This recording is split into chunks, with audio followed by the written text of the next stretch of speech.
Section 7 of The Path to Prosperity by James Allen. Section 7. The Realization of Prosperity. It is granted only to the heart that abounds with integrity, trust, generosity, and love to realize true prosperity. The heart that is not possessed of these qualities cannot know prosperity, for prosperity, like happiness, is not an outward possession but an inward realization. The greedy man may become a millionaire, but he will always be wretched, and mean, and poor, and will even consider himself outwardly poor as long as there is a man in the world who is richer than himself, whilst the upright, open-handed, and loving will realize a full and rich prosperity, even though their outward possessions may be small. He is poor who is dissatisfied. He is rich who is contented with what he has, and he is richer who is generous with what he has. When we contemplate the fact that the universe is abounding in all good things, material as well as spiritual, and compare it with man's blind eagerness to secure a few gold coins or a few acres of dirt, it is then that we realize how dark and ignorant selfishness is. It is then that we know that self-seeking is self-destruction. Nature gives all, without reservation, and loses nothing. Man, grasping all, loses everything.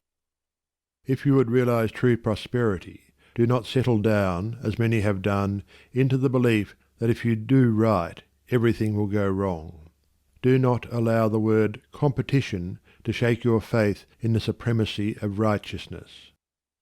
I care not what men may say about the laws of competition, for do I not know the unchangeable law, which shall one day put them all to rout, and which puts them to rout even now in the heart and life of the righteous man?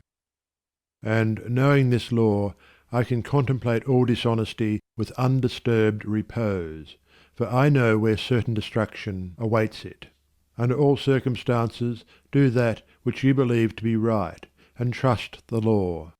Trust the divine power that is immanent in the universe, and it will never desert you, and you will always be protected. By such a trust all your losses will be converted into gains, and all curses which threaten will be transmuted into blessings. Never let go of integrity, generosity, and love, for these, coupled with energy, will lift you into the truly prosperous state.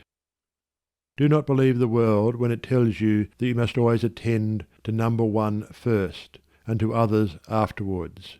To do this is not to think of others at all, but only of one's own comforts. To those who practice this, the day will come when they will be deserted by all, and when they cry out in their loneliness and anguish, there will be no one to hear and help them. To consider oneself before all others is to cramp and warp and hinder every noble and divine impulse. Let your soul expand, let your heart reach out to others in loving and generous warmth, and great and lasting will be your joy, and all prosperity will come to you. Those who have wandered from the highway of righteousness guard themselves against competition.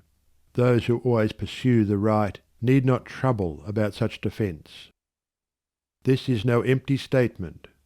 There are men today who, by the power of integrity and faith, have defied all competition, and who, without swerving in the least from their methods when competed with, have risen steadily into prosperity, whilst those who tried to undermine them have fallen back defeated.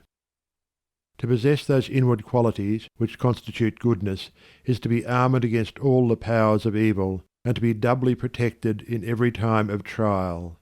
And to build oneself up in those qualities is to build up a success which cannot be shaken, and to enter into a prosperity which will endure for ever. The white robe of the heart invisible is stained with sin and sorrow, grief and pain, and all repentant pools and springs of prayer shall not avail to wash it white again. While in the path of ignorance I walk, the stains of error will not cease to cling. Defilements mark the crooked path of self, where anguish lurks and disappointments sting.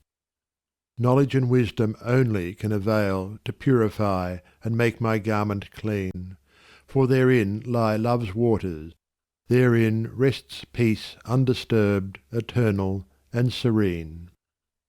Sin and repentance is the path of pain, knowledge and wisdom is the path of peace. By the near way of practice I will find where bliss begins, how pains and sorrows cease. Self shall depart, and truth shall take its place.